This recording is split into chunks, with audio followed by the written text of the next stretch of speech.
In today's In Detail segment, we're going to be reviewing indoor living spaces in apartment lofts, and all the examples we've taken are from the Atlanta area. As you remember from the slow home test, the indoor living space in a slow home is organized around a focal point and has a strong connection to a view or outside living space.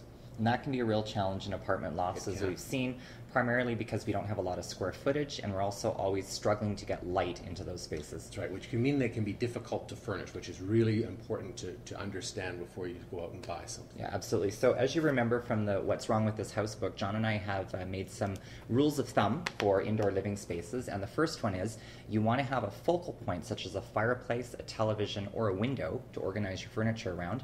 You want indoor living spaces to be appropriately sized and proportioned with no wasted space.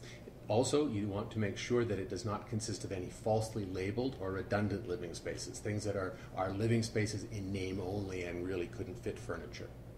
The other is that you want to make sure that it has good access to natural sunlight and a connection to the outdoors. Yeah, those are really critical. So you brought some examples along. I did, and I want to show examples of both good and bad indoor living spaces. So this first one I think is actually a good indoor living space, and I think proportionately. I mean, this is probably the best that you can get because we've got a corner condition with a balcony right off, with sliding doors so they don't take up any access, and a very easily understandable way to organize the furniture with circulation. The other thing too is you'll notice there is that structural column. It's in a good location. That's right. It doesn't impede the furniture placement. This is also, I thought, a pretty good one as well. This is also a corner condition. This time we've got a swing door and a connection to the outside. Even though they haven't drawn the furniture in here, you can pretty much understand how you could do Again, it's another a furniture corner layout. condition, though, isn't it? Yeah, and I want to. I brought these up because when we get into some of the other conditions, we start to run into some problems. This is where we're starting to get into that issue with the light on the side. And as you notice, this is a unit that's not a corner, so we've only got lighting on the front in the center of the unit, with the kitchen taking up this half. They don't have enough space here for the living and dining, because you're going to put your dining table, I guess, here. But then you're just going to have a couch there. Where are you going to put the TV? You've got to make sure you've got room. There's a lot of wasted space here. Yeah, not good. Not good. So now we're getting into some other difficulties. And this is where there's an odd organization, colliding geometry. There is. We've got a 45-degree angle, a huge structural column, which we see all the time. And we've also got access to the bedrooms here and here, which we need circulation. They're trying to get the furniture in, and as you can see, they put it on a 45-degree angle in the middle of the room. Yeah, and it conflicts with that, and then there's a lot of wasted space. No, that's one where it's not the proportion of the space, it's actually the shape of the space. Yeah, and we see this a lot when we've got combined living dining spaces. Often one or both of the groupings are not very functionally laid out. Okay, this is from our What's Wrong with This House, the same building that we had the problem with before. This living space is a real problem because, again, the door access to the deck is right in the middle. Yeah. They've put the TV here, which is so far away from where the couch is, you can't really think of that as one single grouping of furniture. And then there's all this excess space here, which is just wasted. All the way down the hall. Yeah, it's kind of a blurred sort of big space. That's a lack of a focal point, right? And bad proportion. Exactly. And I want to bring this one up because this is probably a more typical condition for apartment loft projects, where we've got the party walls, the window on one end, the balcony's not in a bad spot, the dining's in an okay spot.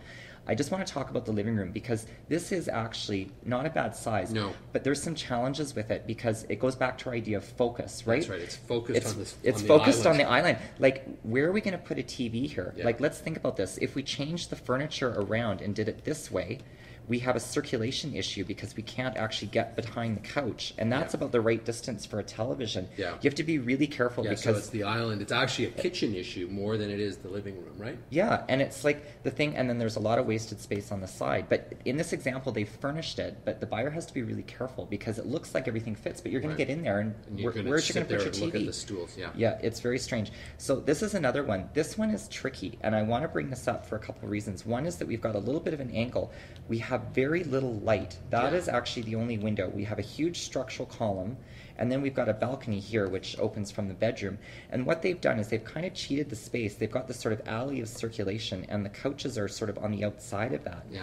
But it's very awkward, I think, and I don't think it's actually going to be a very nice space to sit, particularly with the lack of light in that big column. There's just not enough light. No, and you also don't have enough room for the furniture plus the circulation. Yeah.